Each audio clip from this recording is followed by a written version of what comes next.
بسم اللہ الرحمن الرحیم۔ سامعین محترم، السلام علیکم ورحمۃ اللہ وبرکاتہ۔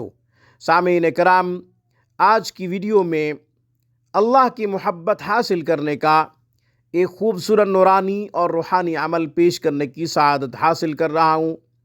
سامعین، ہر شخص چاہتا ہے وہ اللہ کا مقرب بنے، اس کا پسندیدہ بنے، اس کا دوست بنے، اس کا پیارا بنے۔ یہ ہر مسلمان کی خواہش ہے، ہونی بھی چاہیے۔ چنانچہ قرآن عظیم الشان میں ارشاد ربانی ہے، ان اکرمکم عند اللہ اتقاکم۔ اللہ کے ہاں تقوی والا مکرم ہے، اللہ کے ہاں تقوی والا فضیلت رکھتا ہے۔ نہ گورے کو کوئی فضیلت حاصل ہے، نہ کالے کو کوئی فضیلت حاصل ہے، نہ اجمی کو نہ عربی کو۔ اللہ کے ہاں مکرم، اللہ کے ہاں مقرب، اللہ کے ہاں پسندیدہ، اللہ کے ہاں معزز وہ ہے جو متقی ہے، جو تقوی اختیار کرے۔ تقوی اختیار کرنے کے ساتھ ساتھ اللہ کی محبت میں اضافے کے لیے 1100 دفعہ یا آخر یا اللہ پڑھیں۔ یا آخر یا اللہ، یا آخر یا اللہ 1100 دفعہ پڑھیں۔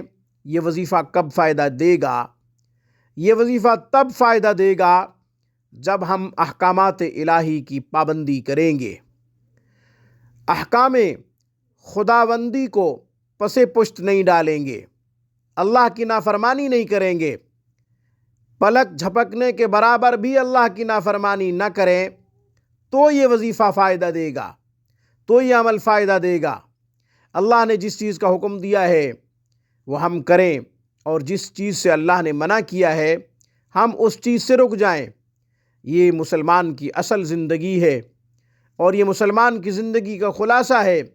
مسلمان کی زندگی کا اصل مقصد یہی ہے کہ وہ اپنے رب کو راضی کر کے اس دنیا سے رخصت ہو۔ چنانچہ ایک اور آیت مبارکہ میں اللہ جل شانہ نے ارشاد فرمایا ہے، یا ایھا الذین آمنوا اتقوا اللہ حق تقاتہ ولا تموتن الا وانتم مسلمون۔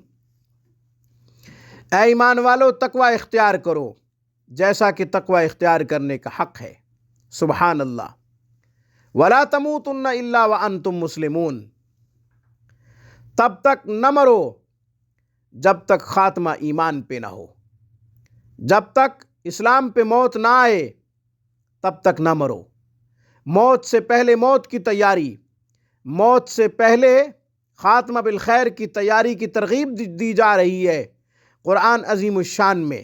وَلَا تَمُوتُنَّ إِلَّا وَأَنْتُمْ مُسْلِمُونَ۔ تم نہ مرو مگر مسلمان ہو کر مرو۔ سبحان اللہ۔ إِلَّا وَأَنْتُمْ مُسْلِمُونَ۔ ایمان کی حالت میں دنیا سے جاؤ، اسلام کی حالت میں دنیا سے جاؤ، اس حال میں دنیا سے جاؤ کہ تم سے تمہارا رب راضی ہو۔ یا آخر یا اللہ بتایا ہے، یہ آپ 1100 دفعہ پڑھیں۔ اس کے ساتھ ساتھ اللہ سے ڈریں۔ جن چیزوں سے بچنے کا حکم ہے ان چیزوں سے بچنا چاہیے، اور جن چیزوں کو کرنے کا حکم ہے انہیں کرنا چاہیے۔ نیکی کرنے کا حکم ہے، گناہوں سے بچنے کا حکم ہے۔ نہی عن المنکر، امر بالمعروف، امر بالمعروف، نہی عن المنکر، یعنی منہیات سے ہم نے بچنا ہے، اور جن چیزوں کے کرنے کا حکم ہے ہم نے ان کو کرنا ہے۔ یہ ہماری اصل زندگی ہے۔ آج کی ویڈیو میں بس اتنا ہی۔ اقول قولی ھذا واستغفر اللہ، وآخر دعوانا ان الحمد للہ رب العالمین۔